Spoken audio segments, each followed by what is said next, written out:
नमस्कार दोस्तों, बातों का बाजार पे आपका स्वागत है। दोस्तों, 10 नवंबर 2025, टाइम 6:50। देश की राजधानी दिल्ली जब धमाकों से गूंज उठा, जिसमें हमारे देश के निर्दोष नागरिक 8 लोगों की मौत हो गई। दोस्तों, यह धमाका करने वाले कोई पाकिस्तान से नहीं आए थे या अफगानिस्तान से नहीं आए थे।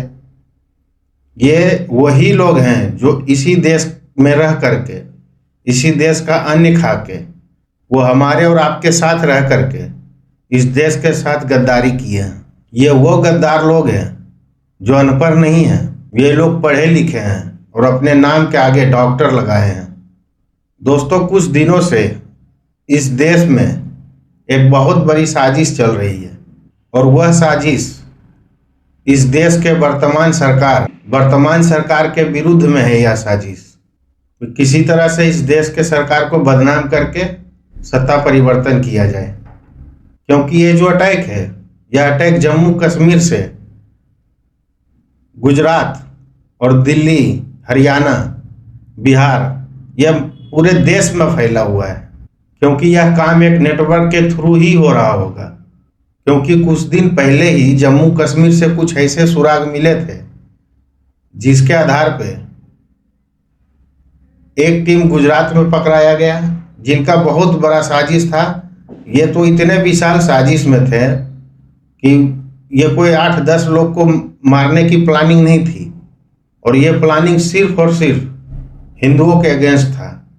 गुजरात से जो पकड़े गए वो लोग एक जहरीला पदार्थ बना रहे थे, जो पानी, दवा या किसी चीज में मिला करके अगर लोग उसके हाफ बूंद भी ले लेते तो उससे उनकी मृत्यु होना तय था। तो आप समझिए कि ये इसका नेटवर्क, ये कितना बड़ा साजिश का ये नेटवर्क बिछाए हुए हैं।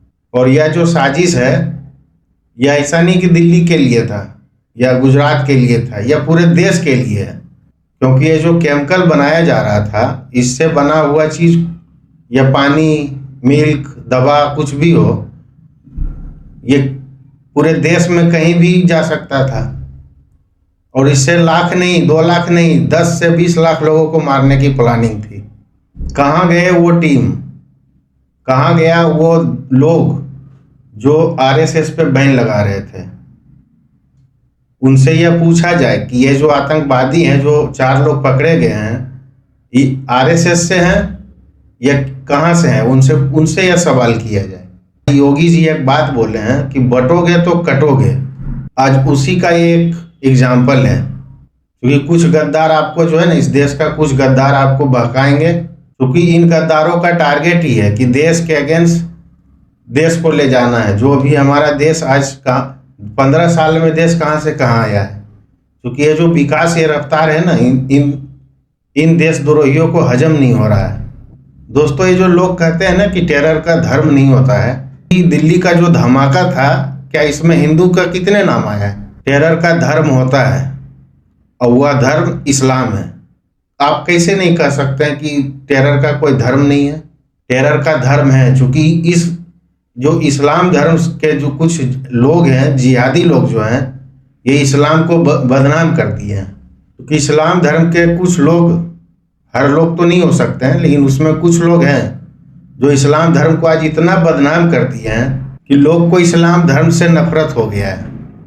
दोस्तों, अगर इस तरह का अटैक को रोकना है, क्योंकि देखिए अभी कुछ सालों से अपना जो भारत देश है वो बहुत शांति से चल रहा था, लेकिन इसके पीछे साजिश करने वाले एकदम गिद्ध की तरह आंख लगा के बैठे हुए थे। अगर इस टाइप के अटैक को रोकना है तो सबसे पहले तो इस देश के कानून को सुधारना पड़ेगा, क्योंकि कुछ ऐसे उदाहरण हैं जिनके सबूत रहने के बावजूद भी आज तक उनके ऊपर कोई एक्शन नहीं हुआ है।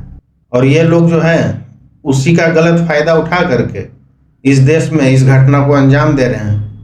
क्योंकि इस देश के कुछ ऐसे भी गद्दार लोग हैं जो इनके सपोर्ट में खड़ा हो जाएंगे। अभी नहीं होंगे, 2-4-10 दिन जब मैटर शांत होगा ना, तो इनके साथ में जा करके खड़ा होंगे, और कोई ऐसे भी होंगे जो इनके लिए केस भी लड़ेंगे। आतंकवाद का कोई धर्म नहीं है, तो उन जाहिलों को पूछना चाहिए कि ये जो चार हैं ये तुम्हारे कौन हैं? अरे इनका धर्म तो है ना, ये तो किसी एक ही धर्म से चार के चार हैं। देश में भी कुछ लोग इतने देशद्रोही हो चुके हैं, देश विरोधी हो चुके हैं कि जिसके लिए वो कुछ भी करने को तैयार हैं। और उससे बड़ा बेवकूफ़ वो लोग हैं जो उनके बातों में आकर के उनका सपोर्ट करते हैं। दोस्तों, भारत की धरती जो है ना, यह राम की धरती है, यह कृष्ण की धरती है, यह माँ जगदम्बा की धरती है। तो जिस धरती के ऊपर इतने महान शक्तियों का आशीर्वाद हो, उस धरती को कौन क्या कुछ बिगाड़ सकता है? अगर हमारे देवी देवताओं का आशीर्वाद नहीं रहता तो ये कितना बड़ा साजिश करते इस देश के ऊपर, जो इसका परिणाम भी क्या होता, ये लोगों का लाश गिन नहीं पाता। इसीलिए हमारे योगी जी का बात ध्यान रखिए, बटोगे तो कटोगे। और हाँ, अफवाहों पे ध्यान ना दें। हमारी एजेंसियां इतनी मजबूत है कि ये कहीं भी होंगे इनको निकाल लेंगे। जितना भी इनके इस अटैक के पीछे जितने भी लोगों का हाथ होगा, वो हर किसी को आना है। क्योंकि अभी जो देश है ना, एक मजबूत हाथ में है, देश का नेतृत्व एक मजबूत हाथ में है। और जब अपने लोग ही गद्दार हों तो फिर इसमें आप किसको क्या दोष दे सकते हैं? क्योंकि ये गद्दार जिहादी लोग हैं, ये अपने हैं लोग जो अपने साथ रहते थे। हो सकता है ये आपके बगल में बैठे होंगे, हमारे बगल में बैठे होंगे, देश का नमक खाए हैं, इस देश का हर चीज़ लिए हैं, हर सुख सुविधा लिए हैं, डॉक्टर का पढ़ाई तक कर लिए। और जाकर के लास्ट में जब इनको जिहादी बनना था तो शुरू से ही जिहादी बनते ये।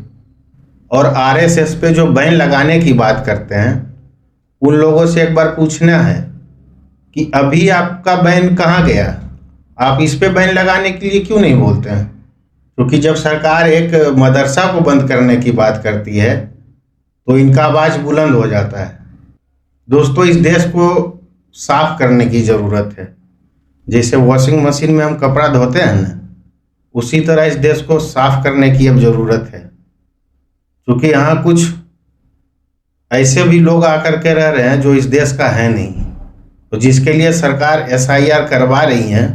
तो यही राहुल गांधी बिहार में जाकर के नाच किए हुए थे। तो ऐसे लोगों के लिए आप क्या कहेंगे, जो एक तरह से इन सभी चीज़ों का सपोर्ट ही है ना।